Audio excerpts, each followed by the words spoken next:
Today we're reading The Round Sultan and the Straight Answer by Barbara K. Walker, pictures by Friso Henstra.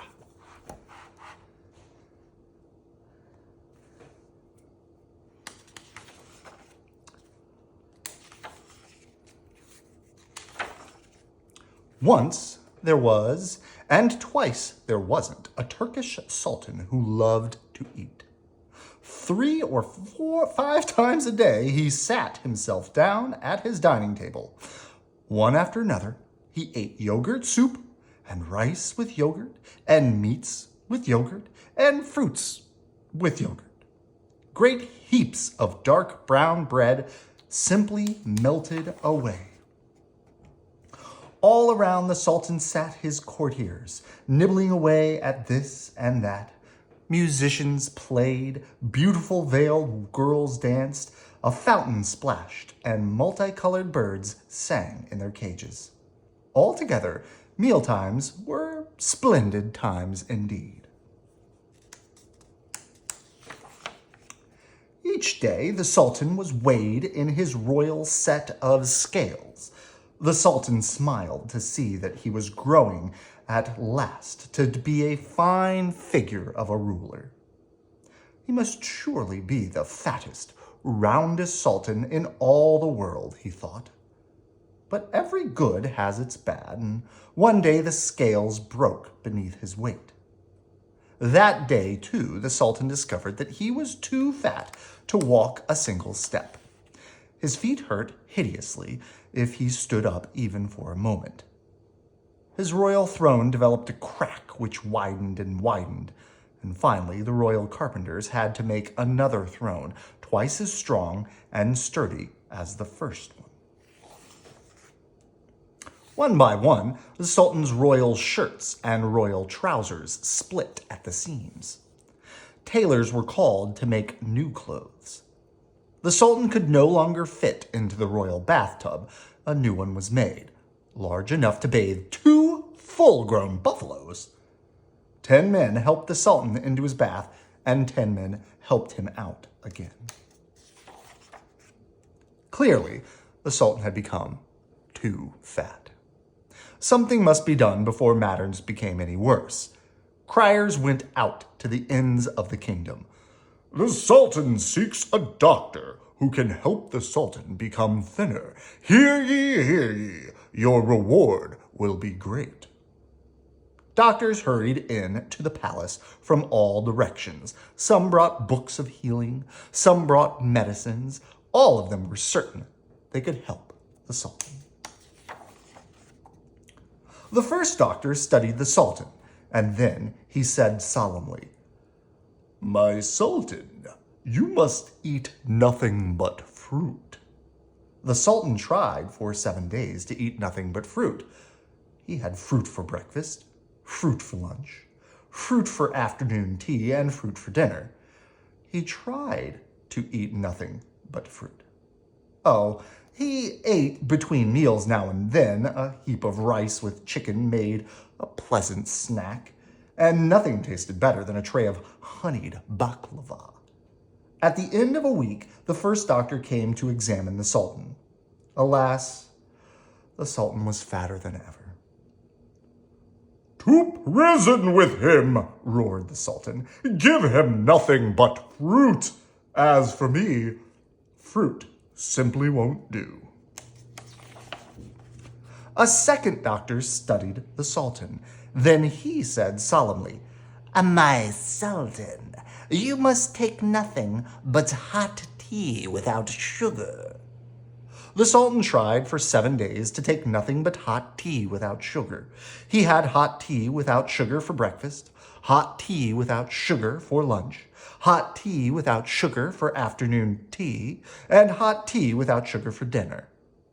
Oh, he ate between meals now and then, because he was so hungry. A heap of rice with chicken made a tasty snack, and he did relish honeyed baklava. At the end of the week, the second doctor came to examine the Sultan. Alas, the Sultan was fatter than ever. "To prison with him," roared the Sultan. "Give him nothing but tea, hot tea without sugar. As for me, Hot tea without sugar simply won't do. More doctors came. Give the Sultan steam baths every day, said one.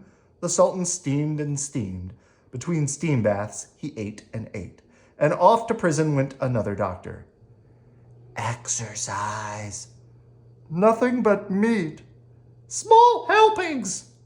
No music and dancing at meals. No company at meals. Less sleep. Nothing but yogurt. Massage him and pummel him 4 times a day. Give him these special pills. Those were all the doctors giving him new advice. One after another, 40 doctors tried their remedies. One after another, off to prison they went. Each one condemned to his own remedy. As for the Sultan, he grew fatter and fatter. And then one day, a clever Hamel chanced to pass the palace. On his back, he carried the furniture of a whole house. Hamel, called the Sultan's vizier, you are needed in the palace. The Hamel set down his burden. He hurried after the vizier. At last they arrived before the Sultan. You can carry the furniture from a whole house, said the vizier. Lift our Sultan onto his bed. For a moment the Hamel studied the Sultan. He had heard about the Sultan's problems. Everybody had heard about the Sultan's problems. The Hamel said boldly, What does it matter whether he sits on his throne or lies in his bed? He will be dead in another 40 days anyways. The Sultan gasped. How dare you, he shouted. And then, in a voice scarcely louder than a whisper, he said, How do you know? Oh, I just know, answered the Hamel. Believe me, you will be dead in 40 days. Lies! He lies! Take him off to prison, ordered the Sultan. And 2 servants dragged the Hamel down the winding stone steps to the dungeon. As for the Sultan, suddenly he had lost his appetite. Only 40 days more to live. He gnawed at his lips. He bit his fingernails. He groaned and sighed.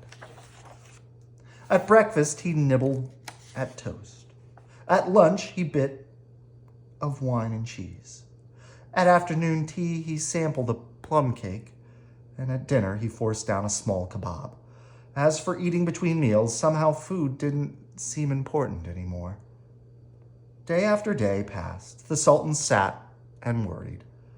At the end of the 20th day, he rose. His feet felt numb, but he could walk again. He paced the floor hour after hour, only 20 days more to live. His royal shirts and his royal trousers sagged and bagged. Something strange had happened to them. They were much too big. At the end of the 39th day, the Sultan called his vizier. Tomorrow I shall die, he said. You must write out my last will and testament. He sighed as he passed the kingdom on to his younger brother, who would have thought that the fattest Sultan in the world would have ended in such a way. The 40th day came and went, and all day the Sultan paced the floor. From the east window to the west windows, from the north windows to the south windows, he sighed as he gazed out at the rows of houses below. What a pity to leave such a fine kingdom, but tonight was to be his last. The 41st day dawned, sunny and bright. From the marionette came the familiar call to prayer. Birds sang in the trees of the Sultan's gardens. The Sultan awoke. He rubbed his eyes sleepily and then suddenly sat up. This was his 41st day. He was alive. He was still alive. Praise be to Allah, he rejoiced. Send for that Hamel. The vizier himself hurried down the stone steps to the dungeon. 40 doctors, all of them thin as thin, bowed as the vizier entered. The Hamel arose. Sire, he said, this is the 41st day. You are right, agreed the vizier. The Sultan has sent for you. The Hamel followed the vizier up the winding steps. What would happen now? What could he say to the Sultan? There you are, exclaimed the Sultan, propping himself up in the bed. You said I was to die in 40 days. This is the 41st day. You lied. Well, that may be, answered the Hamel. Then his eyes twinkled. But see, sire, you are thin. For a moment the Sultan was speechless. Then a great smile spread across his face. He leapt out of bed. He waltzed about the room in his flapping royal pajamas. He felt his thin arms, his thin legs, his thin neck. Yes, he was thin. Bring me a new pair of scales, he shouted. The servants hurried in with the stoutest pair of scales in the kingdom. The Sultan stepped into the dish at one side of the scales. Now, fill up the other dish with gold until the scales balance exactly, he ordered. And the servants piled gold by the handful into the dish until the great heap exactly balanced the smiling Sultan. This gold, Hamel, is your reward for your great wisdom, declared the Sultan. Take it away, and may your way be open. The Hamel gathered up his treasure and with a thankful heart left the palace. One by one, the 40 doctors climbed the stone steps and went about their business. As for the Sultan, he became no fatter than a sensible Sultan should be, and as far as I know, he is ruling yet.